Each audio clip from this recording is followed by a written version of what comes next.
Hey, hi all.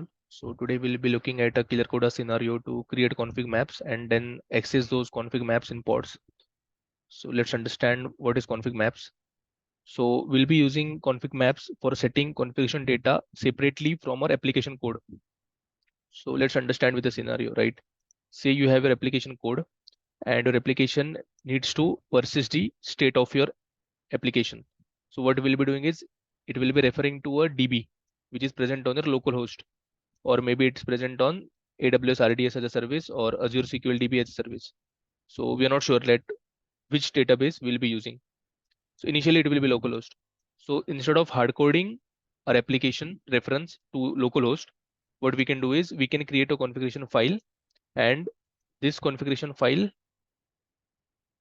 will have the key value pairs wherein it will take that the host as localhost, or maybe host as AWS RDS, or host as Azure SQL DB.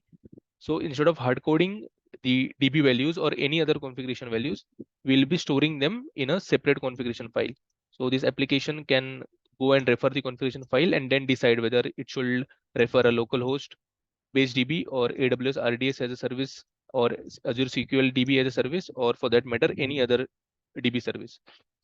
So I think we're clear that why we'll be using the config maps, just to store our configuration data so that we don't hard code them in our application code. So let's go ahead and solve the scenario. So they're saying to create a config map with this data, and then they're saying to again create another config map from the file which is already present on the node. So let's go ahead and let's create kubectl create config map. Let's copy paste the names, and we are creating it from literal, and let's give the data, paste. So kubectl get cm. So we have created the config map. Let's create the second config map, kubectl create -f. We'll be passing the, so it's created. Let's see. So we have created two config maps as mentioned in the question. So the first part is done. Let's go to the next part. So the validation is successful for the first part. So we have created the config maps. So the first one we have created from literal, where we are passing the hard-coded key value pair, and the next one is we are creating a config map out of a file which was already present on the node. And what we can do is, if you have multiple key value pairs, you can put it into a configuration file, and then instead of using from literal, we can use from file, and we can pass the file location.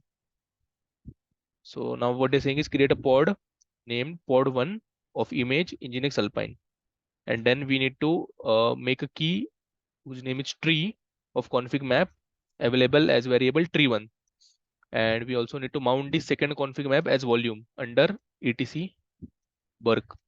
So let's start. So we'll create a manifest for the pod kubectl run pod1 minus image is nginx alpine, and then what we'll do is we'll try run is equal to client. We'll output it as yml into pod.yml. So let's edit the pod.yml. So we have the basic skeleton ready. So we'll now start editing the manifest as per the requirements the question is demanding, right? So let's go, and the first one we need to make it available as an environment variable tree1. So let's go to the docs, and let's, on the right hand side, we see that using config maps as an environment variable.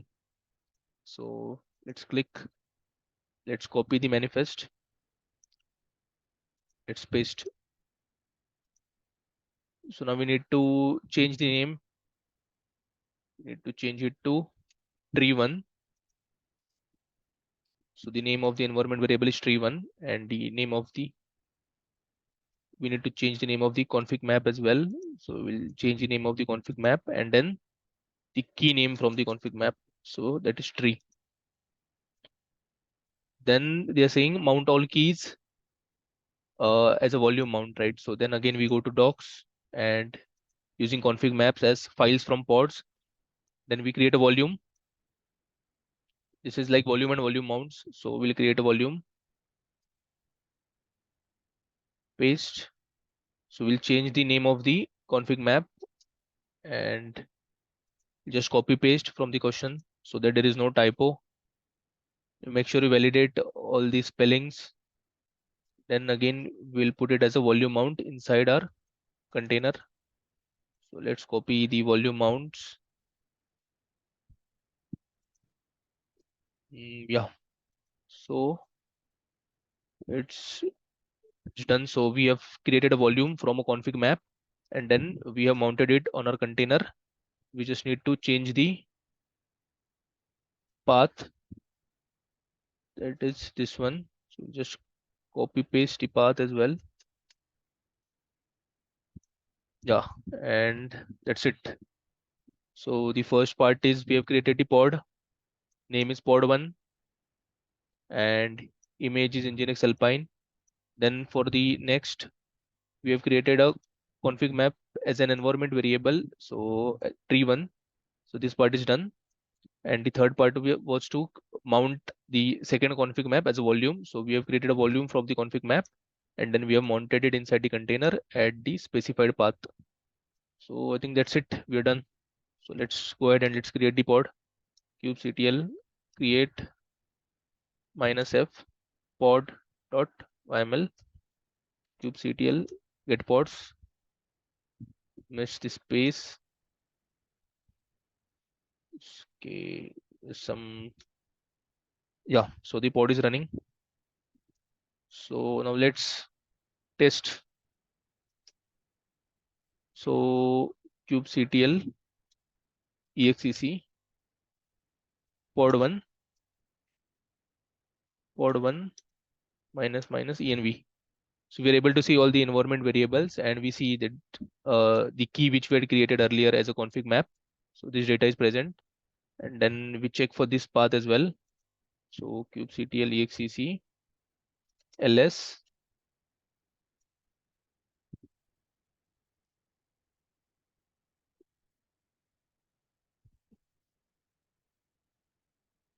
Okay, yeah. So we're able to see that we are having department, level and tree. So we have also mounted it as a volume at the specified path. So that's it. Let's validate. Validation is failing. So I think it's because of the star. So let's delete this pod. Kubectl delete pod1 and let's edit the manifest vi pod.yml. So let's go ahead and remove the star. So I missed it. It should be under this path and not under star. So that's it. Let's recreate kubectl create